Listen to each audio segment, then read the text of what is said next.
Pourquoi passes-tu autant de temps sur un jardin à arroser? On ne voit même pas le résultat de ce que tu fais. Écoute, un jardin ne fleurit pas comme ça. C'est vrai que pour l'instant, tu ne vois rien pousser, mais il faut qu'on s'en occupe régulièrement.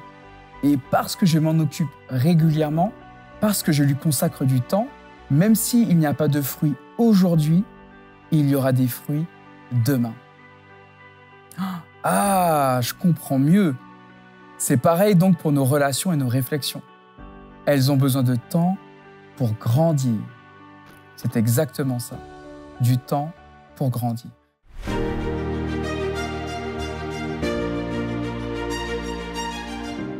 Le verset du jour se trouve dans Psaume 46 au verset 11. Arrêtez et reconnaissez moi pour Dieu. Le moins que l'on puisse dire, c'est que la vie moderne est tourbillonnante. Partout, le rythme effréné semble s'imposer, ne laissant que peu d'endroits où règne encore la sérénité et la tranquillité. Peut-être existe-t-il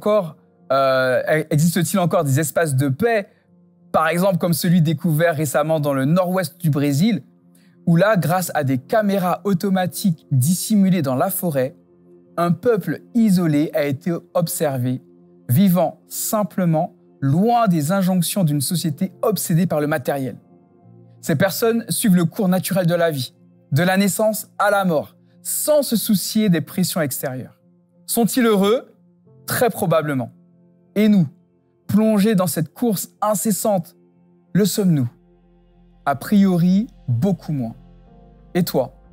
Te sens-tu parfois submergé par tout ce qu'il y a à gérer au quotidien?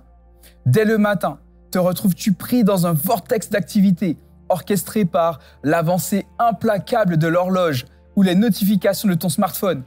Entre le bus de 7h36 à ne pas manquer, le créneau de 6h50 pour éviter les embouteillages, ou encore le départ pour l'école à 8h45, il est facile de se laisser happer par ce rythme frénétique.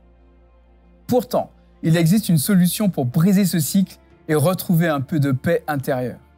Prendre chaque jour un temps de qualité avec Jésus. Un moment rien qu'à toi, loin des distractions et uniquement consacré à ton Seigneur. Pendant ce temps précieux, tu peux lui parler, partager tes pensées, tes émotions, ou simplement rester en silence en sa présence.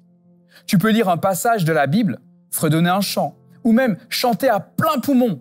Peu importe la forme, l'essentiel est de reconnaître que Dieu est vivant, qu'il désire t'accorder son souffle aujourd'hui et te porter tout au long de la journée par son esprit.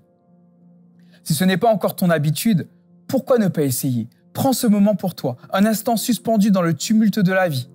Et si tu es déjà familier de ces précieux instants, partage ton expérience avec quelqu'un de ton entourage. Qui sait, cela pourrait inspirer une personne à découvrir elle aussi la paix que seul Jésus peut offrir. Je te souhaite de merveilleux moments avec le Seigneur et que Dieu te bénisse abondamment.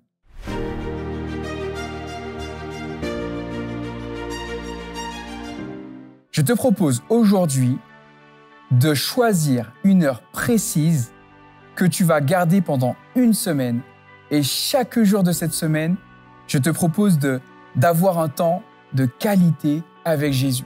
Ça peut être 1 minute, 5 ou 10, peu importe. Choisis, mais choisis un temps chaque jour et maintiens-toi chaque jour pour passer ce temps avec Jésus. Que Dieu te bénisse.